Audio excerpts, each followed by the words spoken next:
Welcome to the Mindful Runner podcast. This is our Mac 200 miler series in which we interview as many of the contenders as we can. Today we are joined by Jamie Fensham, a rookie to the distance, and I'm really interested to hear what Jamie's got to say about the upcoming race and his preparations. Welcome to the show, Jamie. Thank you so much for having me. T-minus less than 2 weeks now. It is, right now we are deep into the race. Yeah, I think we just passed 24 hours in. So yeah, it's quite exciting. Yeah, it's going to be amazing. Jamie, tell me a little bit about your running background and where did it all start for you? So running background is I've done Drakensberg 100 miler, Carcliff 100 miler, and before that I think it started quite a traditional way with a couple of half marathons during university days. Wanted to do then my first marathon and build up to Two Oceans Ultra. That was 2015. In the Cape, did a whole bunch of marathons, loved the distance, loved the Two Oceans Ultra. It was an incredible event. And then I think you get to a stage, like with most things, when you've done a whole bunch of marathons, the question is, do you go faster or further then? And the speed side of things, I really didn't enjoy it. The shorter distances are brutal, and I still to this day find a 5 or 10K effort really painful and not enjoyable. The longer efforts are just much more my cup of tea. So yeah, I went further. Park 100 miler was my first 100 miler, which I did the first attempt in 2018, and then I did the first 50 miles and pulled out at the 50 miler mark actually. I was living in China at that time and flew out, landed on the day of the race in Joburg, drove down, got very sick in the first hour of it. Suffered through the first 50 miles and learned an incredible amount, as I think we do when we fail these things. I had to go back the next year for redemption, and I did my first 100 miler, which was lovely. Did Drakensberg, and now wanting to do the 200, which I'm very excited and nervous about, but very excited about. Sure. And why the 200 and why Mac of all places? What's enticing about 200? So after Drakensberg, I did not actually enjoy that race. I suffered a lot during that race. It was an interesting experience. Trained, I was very well prepared for it, and in terms of time, was very happy with my time. But I had a bit of a crisis of purpose with these things and why I do them, and took a bit of a break afterwards. And then sort of started enjoying, which was the best thing to do. Just took a break from the running and then slowly started enjoying the running again, built up. And wanted a new goal, the 100 milers. Having done two of them, it's not that you can do all of them, but it's not as scary anymore once you've done one or two. It was a challenge that I knew if you put in the work, and I knew it was doable, and things might of course go wrong as they always and often do. But the 100 miler wasn't quite, it didn't have that same appeal, that same scary factor to it, that fear factor.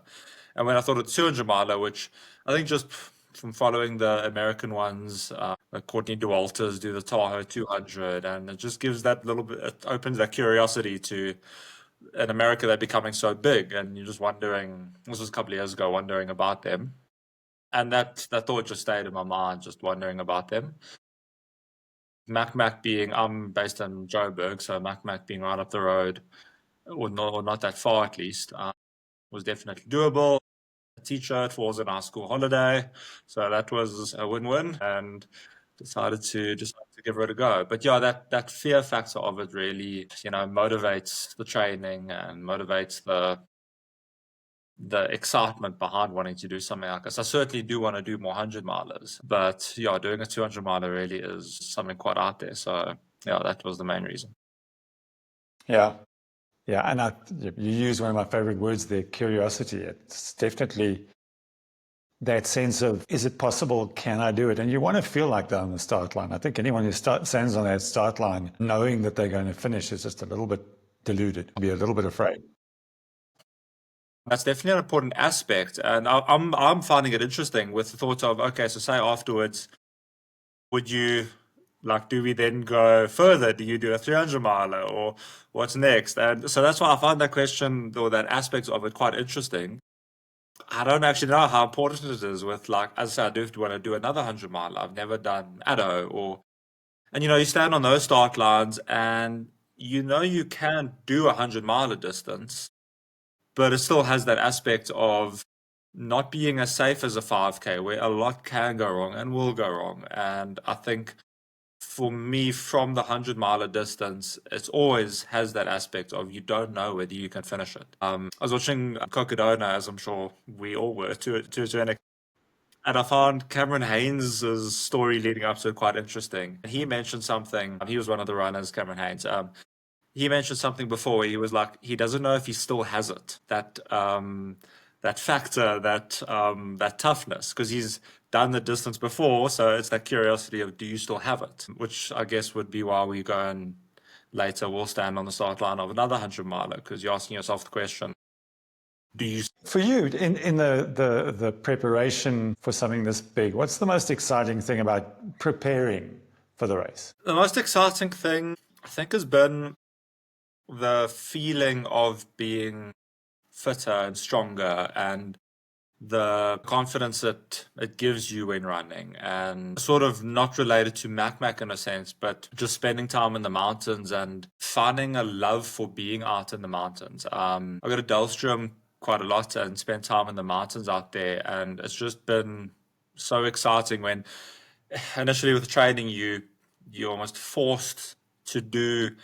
massive efforts and a lot of mileage and work, but when you maybe when you wake up and you don't necessarily want to go for a run that day and you just want to lie in bed a bit longer, but you end up going and you just have the most amazing day out and the most amazing day in the mountains or just the most amazing session. That's a really empowering feeling and confidence building feeling, which I've really been enjoying. And it's been a big theme of my build up to this, is doing it in a sustainable way. And I'm excited for the challenge of after Mac to still, I'm challenging myself to still keep up with the training, still keep running, still keep not just cool, ticked off, it's a box ticked off and everything can go out the window now. But I really want to challenge myself to keep up with it and still have a love for running and being in the mountains and pushing, and yeah, so that's been really exciting. Yeah. And the flip side of that, the most intimidating thing from the training? Most intimidating thing, and the thing I'm actually now at the final build up finding quite scary, is the health aspect and trying to stay healthy, injury free. I think it's the longer distance, the further you go, especially like with Mac now, the more important just being healthy is, just being injury free, working out the niggles. With the shorter distances, you can get away with maybe not going in at 100%, or the consequences are a bit less. But I think the best favor you can do for yourself with an event like Mac is going in feeling good, rather being a bit undertrained, having done a bit less mileage, but your immune system's strong, you've worked out all your niggles, and you have you're going in with the ability to suffer and the ability to, not have it be hard off right off the start line. So I'm a bit nervous about that. Now I'm like, I think we all are trying to do this taper and not do too much. Every time I go down the stairs, I'm getting a bit nervous. Like, just take it easy. I don't want to roll an ankle now or something. And then, the most intimidating part, I think, is being so unknown. Training for 100 milers, very similar to 200 miler, but at the same time, it's almost like you're telling yourself you should be doing triple the amount of mileage you're doing, and you should be doing, I don't know, 200-miler weeks. But knowing that that's not the right way to do it. But at the same time, it's quite scary then when you're telling you got to keep believing in yourself and saying, okay, you did 100 Ks this week, and that's enough. You don't need to go and kill yourself doing some more. So yeah, I think that's been cool. Yeah, just not knowing whether you're putting in enough effort for the magnitude of the event. How's your training gone in the build up now? And any big learning curves? I mean, you've prepped for 100 miles before and you've run ultra. What's been different in your training now? The biggest learning curve I've had in this build specifically, especially in comparison to the 100 milers, is the importance of nutrition. In the past, with running a lot and burning so many calories, had a big feeling with you can eat whatever and you get away with it. And to an extent, you do burn off a lot, but by eating really cleanly and focusing on the right amount of protein and getting in your carbs and all your vitamins and the supplementation that goes along with it, the compounding effect it seems to have on how you're feeling is really been incredible. I've really enjoyed that. You can get away with eating rubbish, but the effect of eating healthy has just been really, really amazing. So I've been enjoying that. And been enjoying the balance that I've created. I started out with saying I don't want to lose myself to this training. I don't want to be doing so many hours that you're neglecting your family, friends, personal life, work, which is quite an easy thing to do when you have so much pressure on the training. It's so easy to tell yourself, no, you need to put in hours and hours and hours every day. And you look at the pro runners that do that, and you think, okay, now I've got to be doing the same thing. But by focusing on quality over quantity and really takes a bit more discipline, but it allows you to have a much more sustainable way of training. And I've had a lovely couple of months of training leading up to this race, and looking forward to doing some more in the future where I can carry this through. So yeah, the training's been really balanced, is the nice way to say it. Yeah. Okay, yeah, that's good. From a strategy point of view, you don't have to give away any secrets here, but what's your general strategy for fueling, for pacing, for when you're going to sleep, your gear choices? No secrets to give away. And I think I've also enjoyed that with the community, and you chat to Elof and Fricky and Jared, and looking forward to meeting everyone else there. But everyone's very open with what their strategies are, what their secrets are. It's not even secrets because everyone just shares everything. What works for them, what doesn't work for them. I think we, especially with Mac, aren't involved in something where we're looking at beating each other by seconds or trying to win some massive prize money. And even then, if I look at what's happening overseas, the Americans, they're becoming a lot more open, and a guy like David Roche is sharing everything he's doing. So yeah, I think we're such a nice community where we're so open like that. So no strategy. In terms of goals and fueling and pacing, the biggest goal is to finish. That's the main goal. So under 90 hours, I don't know, 88 hours, 85 hours has a nice ring. However, as I'm sure we all do, we have read on a podcast somewhere, we all have these secret goals. That The yes, that's the secret goal. public goal that I'm saying, but I think my secret goal, which isn't secret because I'm saying it, but my secret goal is like that 80-hour mark. Sounds just so nice, and I think is the right strategy as well. So I'm gonna go for sub 80, be bearing in mind that when things do get a bit tough, or maybe not tough because you still push for that 80 hours, but if they really fall apart, it still leaves you with that leeway to, okay, now just take a couple of minutes or just walk it in, it's still possible. And then you're achieving that goal of finishing. So yeah, the secret goal is 80 hours, and that's definitely what I would love. In terms of fueling, lots of real food and lots of options. What I've learned in the past is I might go on a run now and love jelly babies and sweet things, and then in the run it's so nauseating. You want some more real food that's less sweet, or vice versa. So I like having options. Especially in my pack. So it's lots of little packets of where there's like Oreos, jelly babies, and then some cashew nuts and some like food bars, both types, like a plain one and then like a nougat that's a bit sweeter. Having the options, even at the drop bag at Mac Hut, and trying the different foods. I'm excited for the foods at the aid stations and having that variety is very, very nice.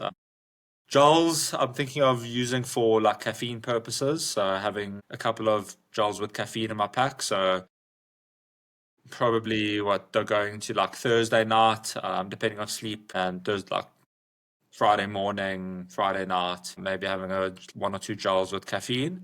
I think those will be vital for staying awake out there. Yeah. And then having one or two gels, but I think I'm going to try and stick to as much real food as possible, and then yeah, I have water in my one soft flask and a bit of water in my pack, and then one flask with a hydrate, so like a Revive or a Drip Drop or a Tailwind mix in the one. So just variety is what I'm going for, and then being adaptable throughout. So if I'm seeing what this is not working or my stomach's upset, then being able to adapt and having those options. It all sounds pretty sensible to me. Obviously, we don't have crew for the first 50 odd Ks, and I think the first time you see crew, actually, it's not even the first 50 Ks. First time you see crew is at Mount Sheba, right? Are you going to have crew there for that? Yeah. My girlfriend and parents are going to be there. So it's quite nice because we start, and then I think at Ceylon Hut, they'll actually be able to go to Ceylon. But I mean, it's what, 10 Ks in, 9 Ks in. So I think you can see your crew again, but it's like, cool, cheers. And then we see them the following day at Mount Sheba. The second time then coming back to Mount Sheba, that's when I'm thinking of planning on having that first sleep. Looking at like maybe like an hour and a half nap there. Again, I'm trying to be, well, from what I've learned, and I'm still learning, so any advice, I'm very open to any advice. But thinking of being very adaptable, so I'm planning on having an hour and a half nap there on that Thursday night. But I think, it's one of those things where if you are feeling good, I think push through 2 pilgrims, turn around, and then yeah, but at the moment, having that hour and a half nap there, and then yeah, my parents and girlfriend will be there, so I think that'll be a huge boost. And that side of the course, you can actually end up seeing them quite a lot. So Crystal Springs, and then down in Mortconson again, back to Mount Sheba. Got a bit of a running around for them, and then back down to Pilgrims. So yeah, looking forward to seeing them a lot there. Yeah, that back loop always feels like you're in an infinity loop because you go to Mount Sheba again and again, and then again and again. So, And it's short intervals, yeah. You've connected with some of the other 200-mile runners in the last while, right? And have you got any decent advice out of people? Stunning, and it got me. In terms of the advice, is the water from the stream. So going in, you think, okay, the first section's 50 Ks, but being a bit relaxed about it and not needing to carry 4 liters of water. There are lots of Yes. streams along the way, as I've seen now, and you refill your flasks and you go from there. So there is water along the way. You don't need to worry too much about that. Sleeping, yeah, from Frikkie and Elof, just being told that don't try to be a hero with the sleeping. I don't know, humanly we can push ourselves into the 60, 70 hours without sleep, but the effect that has, so rather sleep early. That's what I'm thinking, like Thursday night, hour and a half. Even if you are feeling good, just get that hour and a half in. Because if you try to delay it too late, that has big consequences. So sleep early. So that was a nice bit of advice. The real food, and I'm learning from everyone sort of as I go, and you seeing what works for someone, and then trying it as well in training. So the real food's been nice. The pace of the race being slower means, I find, you're not like redlining it the whole time, so you can eat some proper real food. So that's been nice. Everyone I've met that's doing this, the attitude that they have towards this has really been quite inspiring and quite relaxing in a sense. The more people I meet, the more relaxed I am about this race. It's weird. I think maybe you think competitors, and you think it would be something that would hype you out, but it's the more people I meet, the more relaxed everyone is about it, and it's really been an exciting journey, and I get more excited every day about it, the more people I meet. I think that is, to me, also one of the most fascinating aspects of an event. And it's generally going to happen at this kind of event where it's this big and this scary. Yes, we're competing, but it's much more a case of everybody's out on an adventure together, and you're going to go through dark patches, you're going to go through great patches, but it's the only people who know what you're going to be going through are the people who are out on that course with you. Even your spectators and your seconds, they're not the ones experiencing the event. So the bond that comes out of this is massive. And the competing aspect is lots of us, it's competing against the course, trying to just finish this challenge. I know for like myself, I'm not competing against anyone per se. My finishing place is irrelevant. It's really the goals. But that being said, even with the guys competing, yeah, like you say, it's a very encouraging community and a very supportive one that I don't think a lot of other sports see, where everyone just wants each other to do better. And um, like I mentioned with the secrets, you want to share something, and if it ends up helping someone else, I don't think anyone's going to be feeling bad about sharing that thing. Like, oh my word, I can't believe I gave him that tip, and he Yeah. ended up beating me. It's like we're all just genuinely happy for each other. Yeah. Yeah. Look, I think if you put in the training, there's no special secret that's going to mean I'll beat Exactly. you or you'll beat me. It's like you've done the work, get out there now and just execute. What does success look like for you when you finish the race? This is something I've been working on and thinking about quite a lot, in the sense of it not being about the finish. The goal is to finish, and I mentioned the times, but it's one of those things that I started off with as well. I mean, I entered months ago, and when I entered, I thought about it quite seriously, being that the success is not about finishing. The success for me is about enjoying this event as much as I possibly can, and finishing it having loved every single moment. And obviously, we have very dark times and very painful times. So it's not necessarily about laughing through the whole thing and smiling through the whole thing, but really enjoying it and embracing it and being present for this event. I learned that lesson with Drakensberg, training for that race, doing the race, just wanting to tick off and finish Ultra Trail Drakensberg, and I did. And at the end of Ultra Trail Drakensberg, it was quite a disappointing feeling. I was like, okay, I finished this now. But I really, throughout the run, was like, okay, I just need to finish it, and I just need to get down, just up that last mountain, just down. There's the finish, and just keep going to the finish. And then I finished, and it was over, and went home, and it was like, cool, tick in the box, change who I was. Having those realizations now looking outside, and it was an awesome lesson to learn. Same for Mac. I'm realizing, well, having learned that, I know when you finish it, it doesn't change who you are. Couple of weeks or months or years later, it's not going to change anything.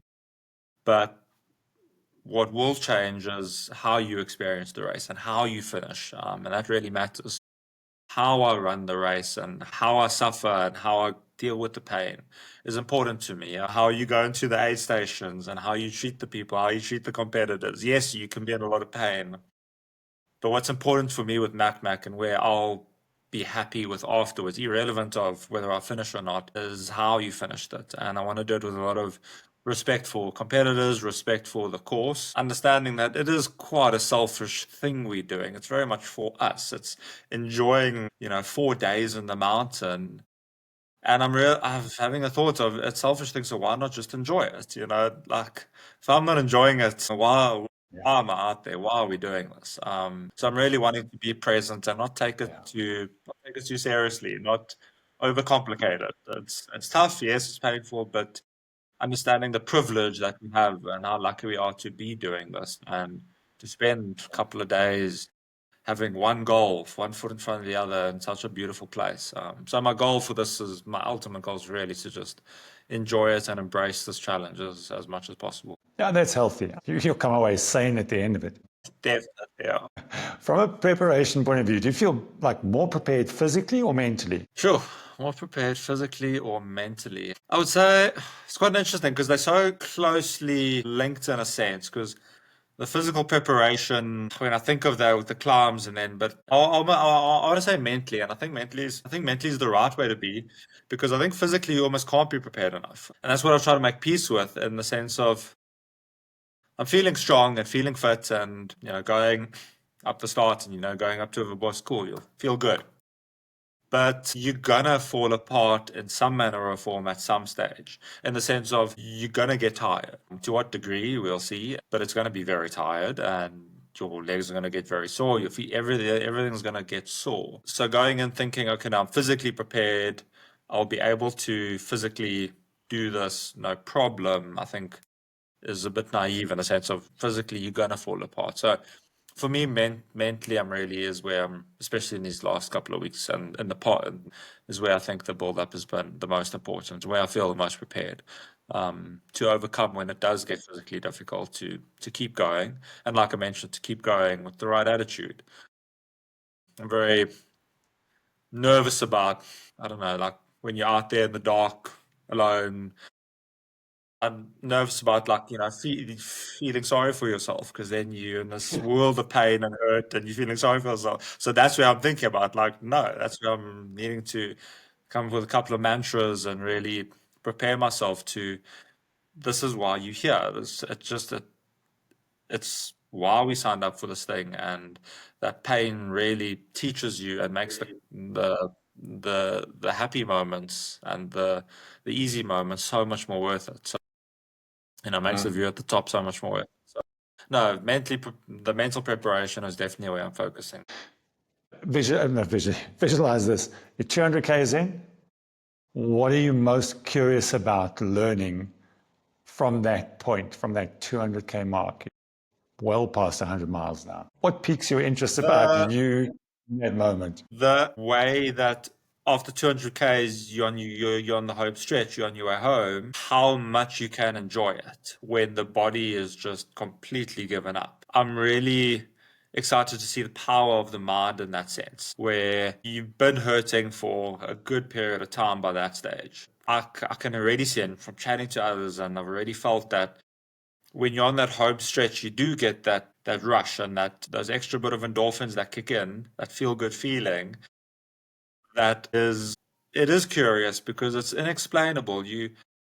Someone that hasn't done it, hasn't been there, you can't explain to someone how you're feeling good at that stage. And it's a feeling good where, yeah, your legs aren't pain, your feet aren't pain, but you're really enjoying where you are at the moment. And I'm curious about how it's going to feel to try and enjoy that. It's going to be, I think, a massive challenge, but I'm curious about whether I can. Not so much whether I can finish or whether I can carry on. I think that's what I've been trying to say with you can suffer through it, and mentally we are capable of so much, barring extenuating circumstances and something going really wrong. But you really can just put one foot in front of the other and suffer through it.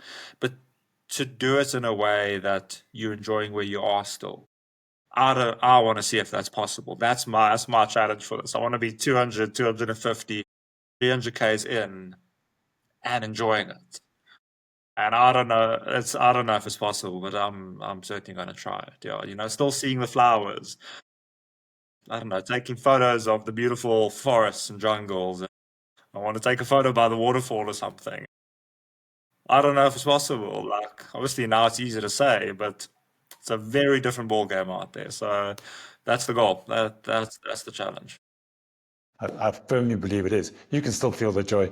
Maybe it's not in the pretty scenery. Sometimes it's just Yeah. the joy in where you are and the fact that you've made it that far and that you're pushing on. And yeah, there's a lot of good stuff at the back end of that. And the thing that we noticed, well, I noticed on the one that I got a bit further in, is that from about Mac Pools, which is at, what's that, at 220 Ks, the remaining 200 milers at that point, you're in the 100-mile field. The remaining 200 milers, we're taking a lot of joy in running down 100 milers. Yeah. And everybody, all 6 or 7 of us, were running at that point. Everybody was smiling and enjoying the event, like really enjoying it, which was bizarre because we were well over 200 Ks into it. So the joy is still there, man. Because you're going home, once you get to Mac Pools. And for me, I've said this, I don't know how many times, Mac Hut is my kind of, it's the place I run for because that means we've only got 55 Ks left, and that's the home stretch. That gives me a lot of joy when I get there. It's like, yes, now we're going home.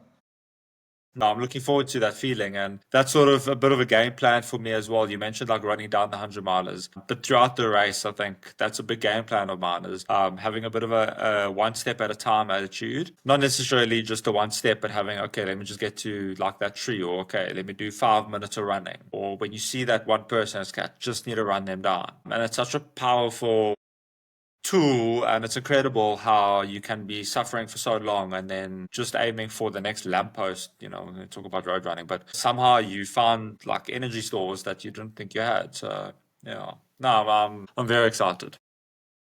What would you say to somebody who's watching from the sidelines, somebody listening now who's maybe thinking they want to run a 200 miler? What advice would you give to anybody who's sitting on the sidelines thinking, maybe I want to do this 200-mile thing? That you need to find that sustainable way of training that is enjoyable to you and that works for your schedule and that works for your lifestyle, that works for your body. We're all very different. The training that works for someone might not work for someone else. And to take advice and listen to different people and different sources, but you need to see what works for you. I think training for especially the longer races like the 200 milers takes a lot of training and over a long period of time. And in order to do it over a long period of time, you have to do it in a way that's sustainable, where you're not getting injured and that you're enjoying it. Because if you're not enjoying it, you're not going to be putting in as much as you could. Yes, you can suffer through afternoon run every day kind of thing, but you could be doing a lot more. And the only way to do that is if you're enjoying it. So, like for me, I've been enjoying my gym in the morning. So the early morning run, I've been suffering. It's really tough for me. But there's something about that I found for me where with getting up and having some water and a hydration shake and then going to gym and I'm on that stair machine. That's quite easy in a sense. I can do that every single morning. And then I do a run in the afternoon. But for other people, going to gym in the morning just does not work for them. They don't enjoy that. I just enjoy the ease of the gym. It's aircon, especially when it's summer and it's raining. And for me, I can do that every single day of the entire year, weekday, weekend. I can go to gym in the morning. So that's for me is because, and I do enjoy it to an extent. And I've got my friends are German, so I can do that every single day. So you got to find that way of training that's sustainable for you. Don't necessarily look at what someone else is doing and think, okay, no, you got to go and do K every single morning. Yes, it might work for some, but is it fitting in your lifestyle and is it working for you? I think that's been the most important thing. You gotta find what works for you. So yeah, that's been a nice lesson for me. And then for the 200 miler, is that I guess I'll only be able to give advice on this after I finished it to see whether my training has worked or not and whether my mental prep has worked or not. But And that's what my gut is saying, is that the discipline it takes of training every single day, putting in the work every single day, builds that mental discipline that you need during the race for when it gets really tough to just keep putting one foot in front of the other. You've done it for months. Yeah, my advice is find what works for you. yeah, Jamie, thanks so much for sharing. And it is a massive journey. It takes a lot of bravery and, as you said, a lot of work as well. And building that self-confidence, right? And going out feeling confident, knowing that you've put in the work. And there's a lot of unknowns coming up, but I think talking to you now, you're balanced, you've got your head together, you've done the right training. You're going to have a great race. Yeah, I can't wait to meet you in 2 weeks, or less than 2 weeks now. Yeah, Less than 2 weeks, I'll see you mate. there.